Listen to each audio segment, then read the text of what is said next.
So we are in the business end of the Euro 2024, and we have had a great season. And we have our top four uh, of the tournament. Spain will be playing France, and England will be playing Netherlands. And we have today to discuss these two big semi-finals. Trevor Sinclair. We have had a chat before the tournament, and he had predicted his top four, and he has correctly predicted three of them. He said to us that France, Belgium, Netherlands, and England will be playing the semi-finals. Only Belgium did not make it. Welcome, Trevor. Great to have you back. How do you look back at this tournament so far, and who have impressed you the most? Well, I mean, listen, it's been really exciting. Anyone who loves football, I think it's been very tactical. I think a lot of the teams you look at now, obviously they've earned the right to play in the Euros. So they're all good teams. You know, we have to remember players like Haaland are not playing in the Euros. It shows the strength and depth. But I think we've seen that in the scorelines as well, because there's been a lot of games that have been won by the odd goal, not a high score in Euros. And I think that goes down to the organisation, the discipline, the athleticism of the players, being able to stay in there, 4 or 5 days after a game, go in again. Shows the strength and depth of the teams and the personnel which they've got in their squads. But from a purist, I've loved it. Watching the tactical battles, watching the changes, watching the managers changing shapes and trying to outdo their opponents. So it's been really interesting. I think for someone who loves exciting football, there's not been a load of excitement. I think, it's one thing you'd say that's missing. It's been that real special player. You look at Mbappe, he's not really done it. Obviously, the injury that he picked up early on in the tournament has restricted his the way that he's played in this Euros. Harry Kane, again, he's got the one goal, but he's not really been in around the levels that he's shown in the Bundesliga this season, and so on. I think you can go through most of the teams. I think probably the most easy on the eye team for me has been Spain. I think, their principles, the way they play the game, their belief of how they want to play the game, keep ball, fantastic tempo about the way they play. They've scored some incredible team goals, and I think if they had to pick one team out that stood out over the rest, it would probably be Spain. Absolutely. I was coming to that. To set up this first semi-final, Spain versus France. On paper, both the teams are really good team, but do you think that France have underperformed according to their potential? And how do you see this semi-final, France versus Spain? And talk about also about the two youngsters that we are all talking about in the Spanish team, Lamine Yamal and Nico Williams. Yeah, I mean, listen, France have definitely underachieved when you talk about performance. I think we expect them to. I think defensively, you couldn't say that because they've been really strong at the back. I think they look solid. It's going to be very difficult to break them down for Spain. They've got athletes in there. They've got guile. They've got really clever defenders who like to defend and keep a clean sheet, as well as the goalkeeper. But offensively, I think that's where we've been a bit disappointed. And listen, you can't talk about Mbappe without talking about his fractured nose. It's obviously stopped him in some ways of expressing himself like we usually see him. He's missed quite a few chances as well, which is very unlike Mbappe. So, but they're still in the tournament. They're in the semi-final. They've got a difficult task to beat Spain. But if they click, and you could say that about England, if they click, I think they've got the ability to go all the way and win the whole tournament. They've won tournaments in recent past under Deschamps. They've got a quality team with a lot of experience, and they have got that, that ability in the top end of the pitch. Dembele's been outstanding, and I think that they could go all the way. And I don't think anyone would be surprised if France were the Euro champions come in a couple of weeks' time. The two players that you mentioned for Spain, when we talk about you want a little bit of that street football, these two have brought it, with their flicks and their skills, fearless because they're so young. They've never really experienced any real disappointments in the game, and you can see that they're playing like they're playing in the park at school, and playing in the playground where they've got no fear. They're expressing themselves, and I think it's what the tournament needs. You look at Foden. For me, he's been a shadow of himself. We've seen what he's done for Manchester City these last few seasons, and it's just not happened with Foden in this tournament. You know, it's obviously there's a lot of weight on his shoulders, a lot of expectancy, but he's used to that. You know, he plays in one of the biggest domestic club sides in the world, and does it on a regular basis. And we've just not seen it with Foden. But with Lamina, as you say, the Spanish young players have done superbly well. And yeah, I'm looking forward to seeing the game against France. I think it'll be a real challenge for him. Obviously, physically, they're not yet grown into fully, mature men. But technically, and obviously, that expression, being able to create opportunities, score goals, they've certainly brought that to the table. Absolutely. And you actually in your answer have given me a lot of cues for my next questions, many questions. But firstly, I would want to ask you that, as you mentioned, that we have not seen so many goals, and we have also seen so many own goals. So what do you think might be the reason for this? One that comes to my mind is that the coaches are more into defending first and then scoring or taking the game to the last minutes. What do you think is the reason? Well, I think, listen, it's a good point. I think teams are very defensive, the way they're set up. But remember, it's tournament football. It's not about swashbuckling games, winning 4-3 and 5-2. Teams want to keep a clean sheet. That's what builds confidence, keeping possession. I'd like to see more players in one-on-one duels, taking players on and dribbling. I think there's been a lack of that. But again, I think you have to give credit to the organisation of the teams, the strength and depth within the tournament of all the teams, and their ability to get into, at times a deep block and be very difficult to break down. And I think probably that's why we've seen so many own goals. It's because you have got defensive blocks. There's plenty of players in there.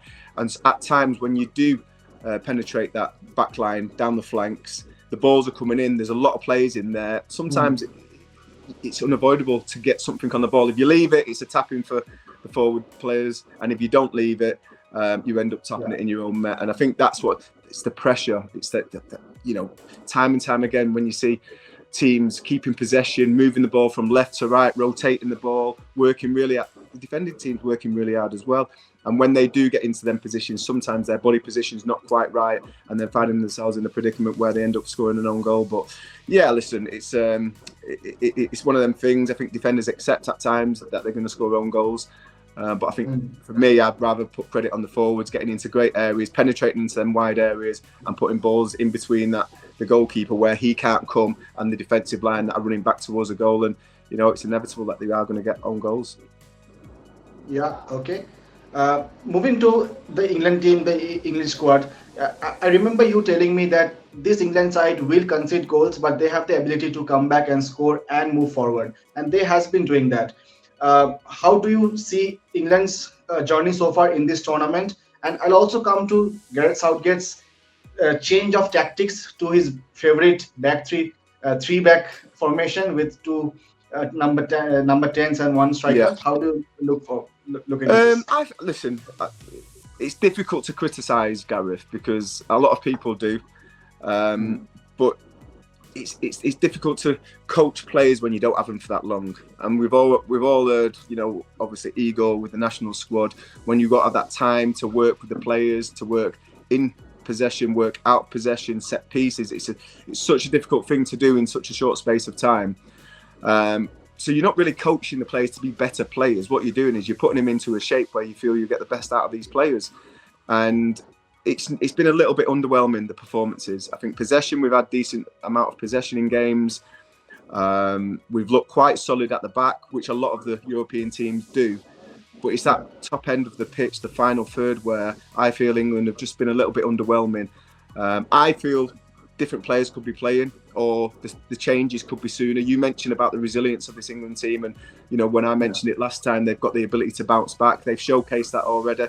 Obviously, going behind against who did we go behind against? We went behind against Slovakia, and then Bellingham in the final moments of time ended on at the end of the second half scores an incredible goal. So that's where you need them big players to turn up and do the business. Obviously, Harry Kane scored the winner early on in extra time. But I think that team spirit is great amongst the players. I think they believe in the manager. Even though from a viewer's and a spectator's point of view, we feel we should be getting more out of these players, and possibly the changes that Gareth makes, I would like to see that a bit sooner. It's more reactive rather than proactive. You know, we're going behind, then we're making the changes. I'd rather get to 60, 65 minutes. What players are playing well? Who can we replace them with? And you look at the squad. I mean, you've got Cole Palmer, Trent Alexander-Arnold, Gordon, Eze, Tony Watkins, Bowen. There's so many players that you can put on and be fresh in that final 20, 25 minutes of a game to change the outlook of that game and possibly be match winners. So I'd be looking at maybe making them changes a little bit sooner. And I think if we do that and we keep it tight at the back, they've got a great chance of going all the way, England. Absolutely, as you mentioned about the changes that Gareth Southgate has been making in the final last few games, bringing in Cole Palmer, and also Kobe Mainu. He has been superb in the last game also. So how do you see the inclusion of these young players and the sudden change of formation, I would say? And do you see that happening against Netherlands also? Because as I remember, you have mentioned Netherlands to be the dark horses. So how would you have approached this game? Well, I think for me, I would definitely change the players. I'm not sure Gareth will, but for me, I look at the threats and the dangers that Holland have got and that Netherlands have got.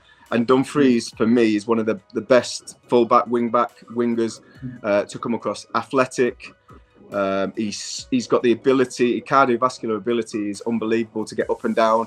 And I think if you match him up against Trippier, it's a mismatch. You know, I think Trippier, he's a great player, and he's had some fantastic seasons, but he's getting towards the end of his career. I don't think he's got that kind of mobility anymore, and that would be a real concern for me, whether Dumfries can get too much free play and get too much space in and around Trippier, because I don't think Trippier would want to go tight, because he'll get done for speed, and then if he backs off him, he's got the ability to go up and down that line and cause a lot of problems. As Saka on the other side, it's slightly different, because Saka, for us, when we've got that kind of pressure in that final third, as we've seen already in the last game, you know, it's a fantastic goal that he scored against Switzerland. Come inside, it's almost like a marquee move for him. We've seen it so many times for Arsenal and for England, and you know, it's taken a 22-year-old to save us in 9 seconds of the game again. So I'm pleased. Oh, the 9 minutes of the game. So I'm pleased that we've got that threat, but we also have to look at their threats. And you know, another reason you look at this England side, and if we do go 3-4-3, which we played in the last Euros, which was at Wembley in the final against Italy. Yeah. Italy made changes in the midfield where they had an extra midfielder. If we play 3-4-3, we will be a man short in there, and they could dictate play. So they play a 4-2-3-1, and if that is the case, if Simmons drops a little bit deeper, they could rotate that situation and make sure that they dominate possession and get a grip of the game. So we've got to be careful of that and be able to make the adjustments if that situation occurs, so that we can match them up and make sure that they don't dictate play. Okay. Any particular player in mind from the English side who have grabbed your attention the most? Well, I think it's difficult not to. You mentioned him there, Kobe Manu. You know, he's made his breakthrough season with Manchester United this season. Yeah. I think he's looked so composed in possession. Athletically, he looks like he's ready. You know, he can compete, and he wants to play the ball forward. You know, I look at the England team, and I'm seeing a lot of sideways passes, backward passes. Every time Kobe gets on the ball, he's trying to take it on his back foot. He's trying to look forward and play balls into forward areas of the pitch. I think we need more players like that. You know, I understand at times when the opposition set up well, you need to keep the ball and maybe go sideways. But at times, I think I can see the pass myself watching from the teller, and players are turning that opportunity down to have more of a safe pass. I want Kobe to inspire our team. And players to try and play forward a little bit risky, a little bit more penetrative. I think if we do that, we will break lines and we'll get into, you know, the final third a little bit quicker, where the opposition are not set. I think that's when you can create more chances. So Kobe's been excellent. I think defensively we've looked really strong. Obviously Saka with his goal. And Bellingham, you know, I think Bellingham, again, you look at his performance throughout the 1995 or even extra time, when we've played extra time. He's not really done what he did at the beginning of the season or for a large part of the season at Real Madrid last season. maybe it's overplay, because they have played a lot of football, and they've hardly had any rest for 12 months. So you understand there's going to be a bit of fatigue in there. But I hope he can find the inspiration to put out one of them performances where we know he's got the ability. He's just won the Champions League with Real Madrid. I'd like to see him and Foden come to the fore and really showcase the talents that they've got. Absolutely, there are not many names who are much better players than they have shown in this tournament. But final few minutes in this conversation, I won't ask you for the prediction for the England game, but give me a prediction for the Spain versus France game. And do you see England getting out of that penalties curse that have hurt England in the recent past? Yeah, no, the penalties were brilliant. I mean, as a former England player, it's been something it's been like a cloud hanging over the England national team, especially in major tournaments where we've had a lot of heartache. And I was just really proud of the players for stepping up to want to take the penalties, for having that discipline, that kind of calmness, and that control to be able to compose themselves and put the ball in the back of the net. Every penalty I thought was executed superbly well. And obviously Jordan Pickford as well. He made the initial save against his his foe in the Premier League, which you never want to see, but it has happened. And yeah, it was a great outcome for England, and I'm sure it'll give them a lot of confidence to continue practicing, continue staying focused if that scenario does happen again.